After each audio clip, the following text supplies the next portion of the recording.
Admiral Tanaka surveyed the wreckage of thousands of ships from both sides of the battle. As he watched, rescue ships were scouring the wreckage for survivors. Thousands of capital ships floated dead in space, their hulls cracked open or holed from the barrages thrown at both sides. Many smaller craft were hardly more than a cloud of debris, the frozen bodies of their pilots nearby. The fighting in space was over. The destruction of the enemy flagship threw the Wraith into complete disarray. Any form of organized resistance fell apart and left the Wraith ships easy pickings for the Coalition fleet.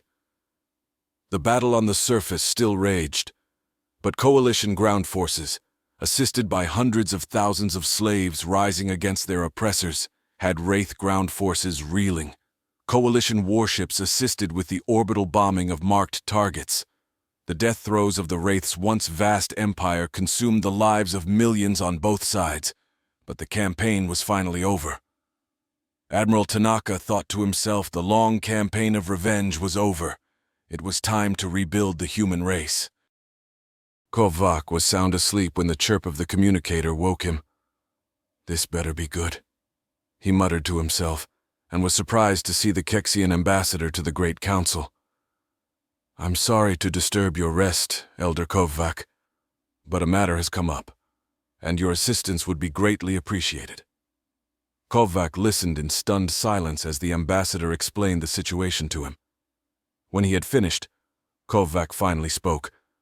"Of course, I will dress and meet you in the capital chambers."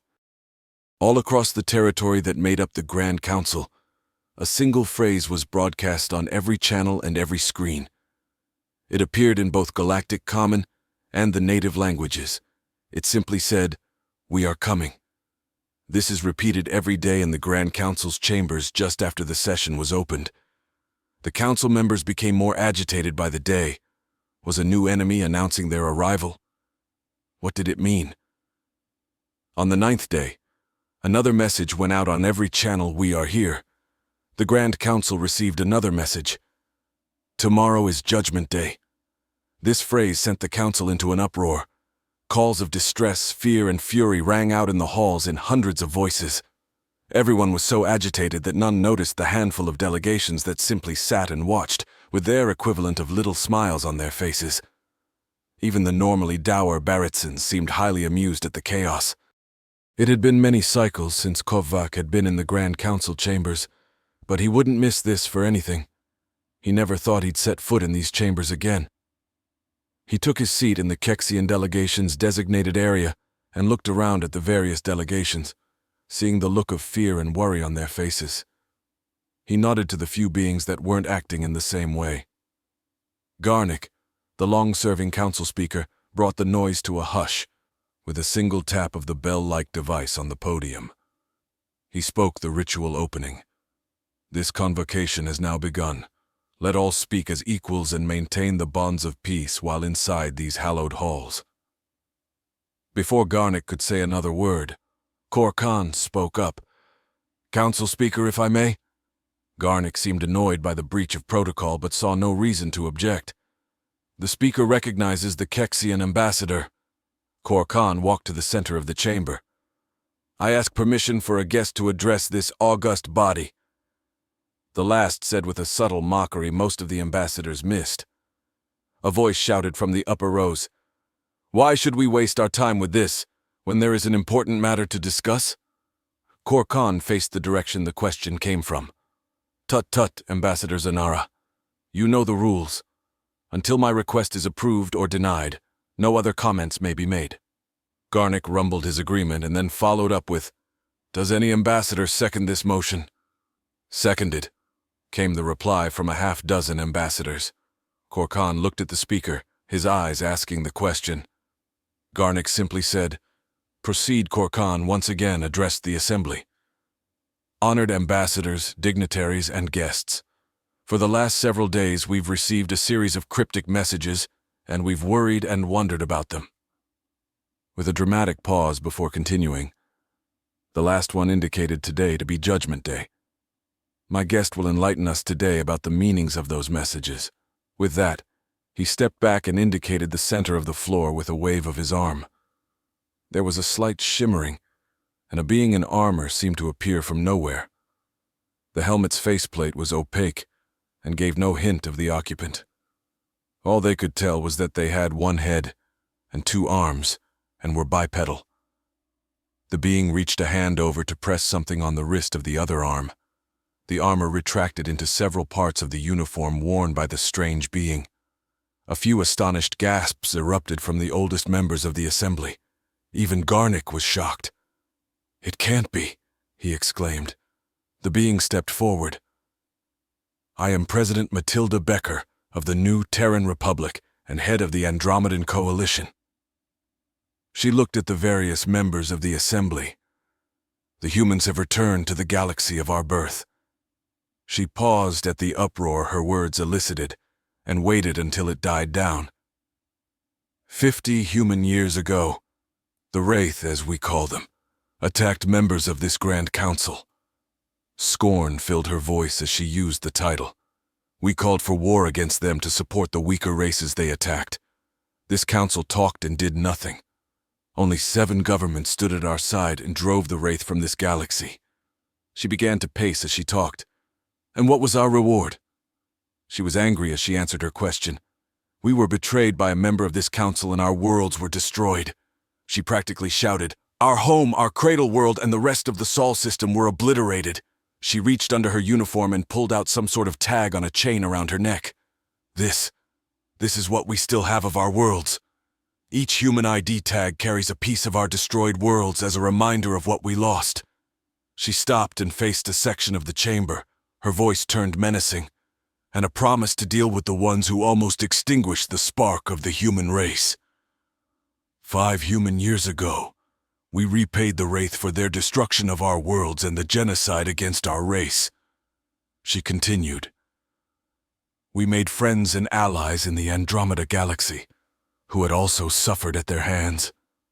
We formed the coalition and fought the Wraith across hundreds of worlds and vast expanses of space, until we stood on the doorstep of their homeworld.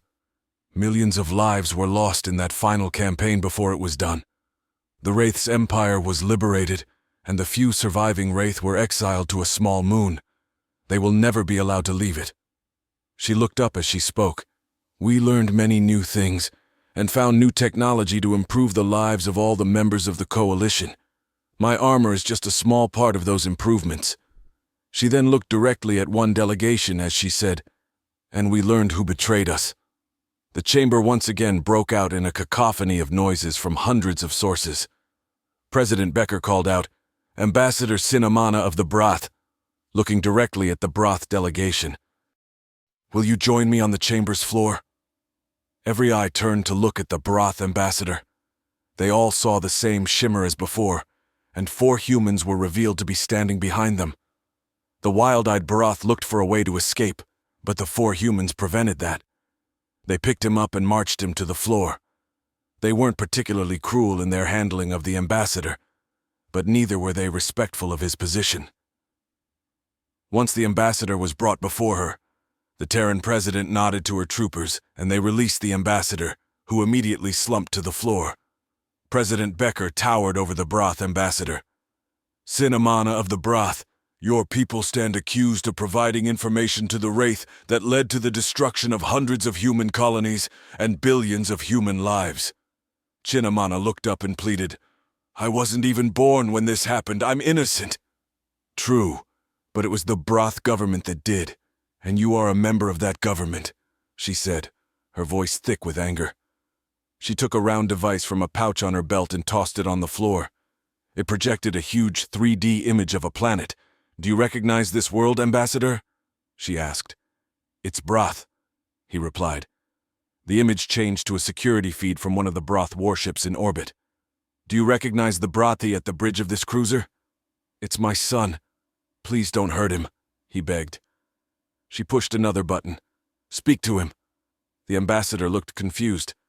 How? She indicated the image. It was obvious something was happening on the ship as techs furiously worked on their consoles, and his son was visibly confused. Badra, it is your father. He tentatively spoke, not believing it would work. The image of his son started looking around for the source before replying. Father, Where are you? I am in the Grand Council chambers. The president cut the ambassador off. Tell him something is going to happen, and to not do anything stupid. Cinnamana spoke to his son and relayed the message. She nodded at one of the guards, and from behind the helmet, a voice simply said, "Now." The image split to show the planet and the cruiser's bridge at the same time. Hundreds and then thousands of specks of lights appeared above the globe, and some were seen through the cruiser's view screen. Each speck grew until it flashed, and in its place was a ship. Thousands of ships were suddenly there. You could see the startled look on Cinnamana's son as this happened. He was just starting to give some orders when the president opened the link again. Tell him to stop what he is doing and radio their fleet to stand down. Despite his misgivings, the ambassador passed the message on and convinced his son to give the orders. "Excellent, Ambassador. You are doing great," President Becker said, with a hint of condescension in her voice. She turned to address the assembly. "Esteemed ambassadors, I wish to introduce you to a small portion of the Coalition's war fleet." She paused for dramatic effect before continuing. They just jumped in directly from Andromeda. At this pronouncement, the chambers erupted into shouts and insults, calling her a liar and worse. She held up her hand for quiet, but it took Speaker Garnick practically smashing the bell-like device to quiet them down.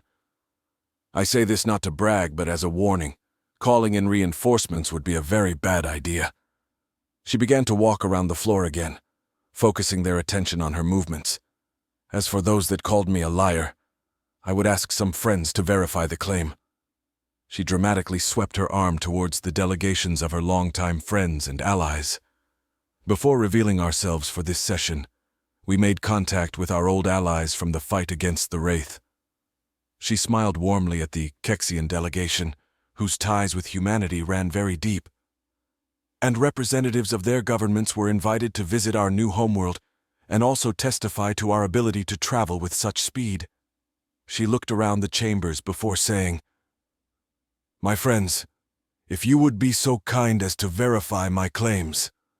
With that, the delegations from the Kexian, Kithranka, Berithians, Zathrex, Gallians, Malakitsan, and Zrexians stood up and confirmed the humans' claim.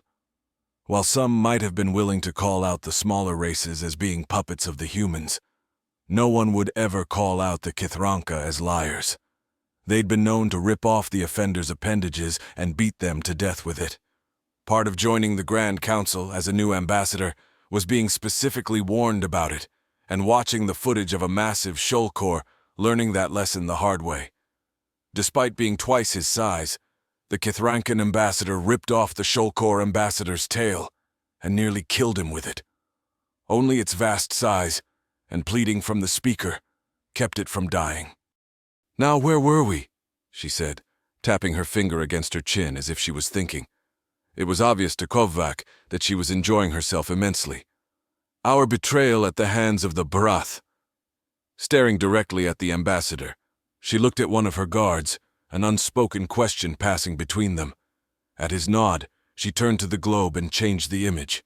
It showed a large room, decorated with priceless gems and metals. "Ambassador Cinnamana, do you recognize this room?" she asked. He tore his eyes away from her predatory gaze with a distinct effort.